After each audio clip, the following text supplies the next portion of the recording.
Komið sæl. Nú skulum við athuga hvernig almenn brot og prósentur tengjast og hvernig við getum breytt þar á milli. Þið munið vonandi að í síðasta myndbandi þá vorum við að skrifa tugabrot sem prósentur, en nú ætlum við að skrá almenn brot sem prósentur. Og þegar við kunnum að skrifa tugabrot sem prósentur, þá er ágætt að byrja á því að breyta þessu yfir í tugabrot. Þannig að almenna brotið 1/4, við getum skráð það sem 0,25. Annarkvort er þetta brot sem menn þekkja því að það er unnið mikið með það. Það er líka hægt að deila bara 1 deilt með 4, þá kemur út 0,25.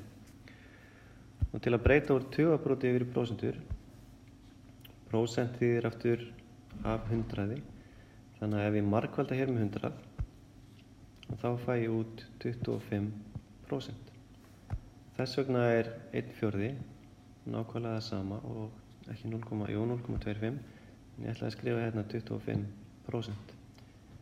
Það var markmiðið. Nú sama með 3/7.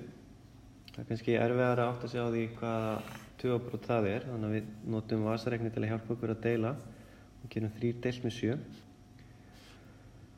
Og þá kemur út tugabroti 0,4, 2, 8, 5, 7 og svo framvegis. Við þurfum að ákveða hvað við ætlum að hafa marga aukastafi hjá okkur. Kannski viljum við bara námynda heillitölu eða hafa einhverja aukastafi í prósentunni, en við skulum byrja á því að skráa þetta sem prósentu og alveg eins og áðan, ef ég ætla að breyta tugabroti yfir í prósentu, þá margfalda ég með 100. Þannig hér fæ ég þá 42,857 og svo framvegis.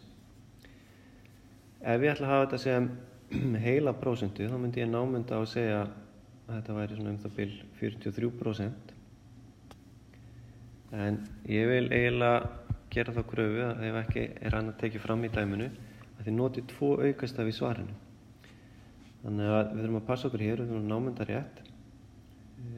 Þetta er sem sagt 42, og svo kemur 8 og ég myndi skrifa 6 ef ég ætla að hafa 2 aukastafi. Það er vegna þess að þessi tala hér, hún hækkar töluna fyrir framan. En nú er ég búinn að skrá 3/7 sem 42,86%. Þannig að ef ég ætla að skrá almennt brot sem prósentu, þá er ágætt að breyta því fyrst yfir í tugabrot með því að deila og síðan rétt eins og ég sýndi ykkur í síðasta myndbandi. Ég set sem reglu hér, gott að skrá hana hjá sér, að margfalda tugabroti síðan með 100 til að fá prósentuna. Þannig að skráið þetta í bókinu ykkar, ítið á pásu, skrifið hjá okkur regluna inn í bleikakassanum og hafið hann á einhverjum góðum stað. En ég ætla ekki að hafa þetta lengra í bili. Takk fyrir mig.